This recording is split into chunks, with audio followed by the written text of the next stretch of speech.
It's Grandma Cheryl. Let's read The Tale of Tom Kitten by Beatrix Potter. And thank you to the Internet Archive for putting these online for us to read. Once upon a time, there were three little kittens, and their names were Mittens, Tom Kitten, and Moppet. They had dear little fur coats of their own, and they tumbled about the doorstep and played in the dust. But one day their mother, Mrs. Tabitha Twitchit, expected friends to tea, so she fetched the kittens indoor to wash and dress them before the fine company arrived. First she scrubbed their faces. This one is Moppet. Then she brushed their fur. This one is Mittens. Then she combed their tails and whiskers. This is Tom Kitten. Tom was very naughty, and he scratched.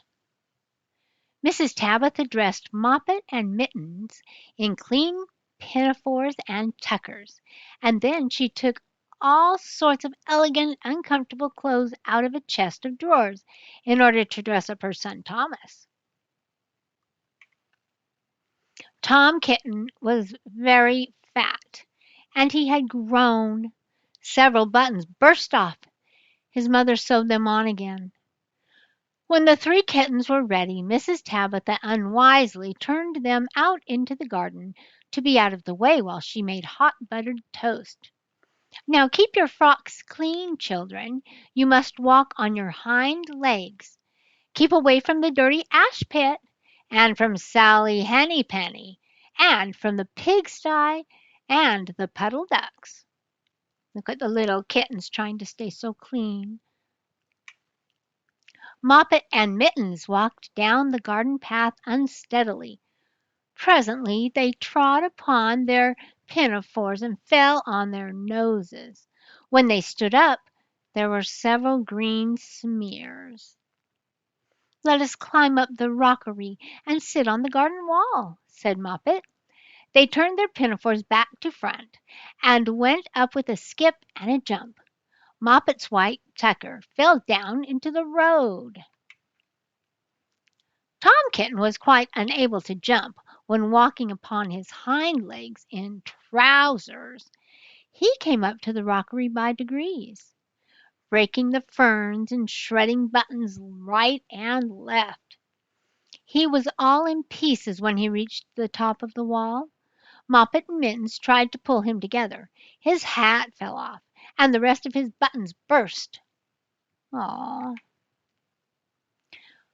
While they were in difficulties, there was a pit pat paddle pat, and the three puddle ducks came along the hard high road, marching one behind the other, and doing the goose step, pit paddle paddle pat, pit pat waddle pat.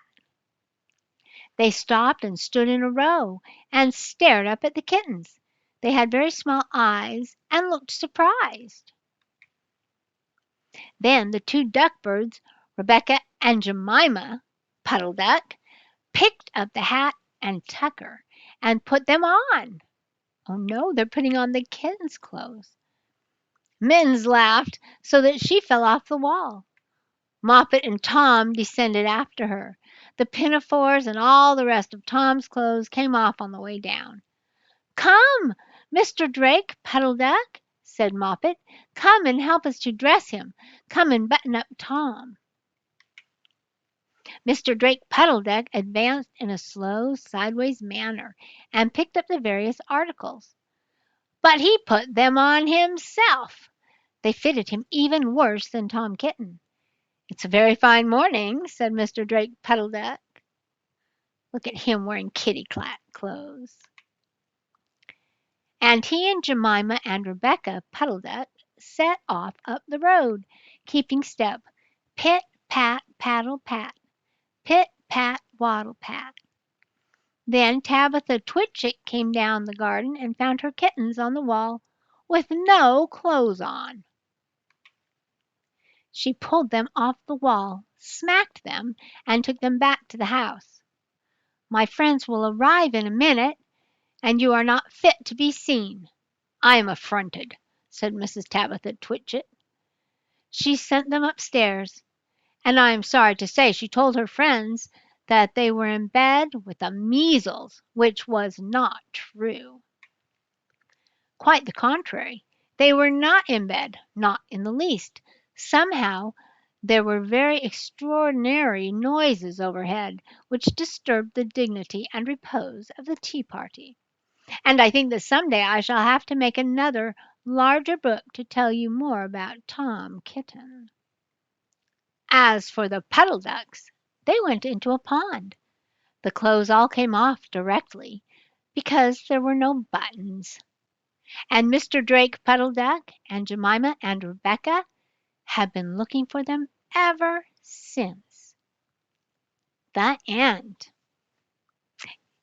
If you liked this story, hit subscribe and like.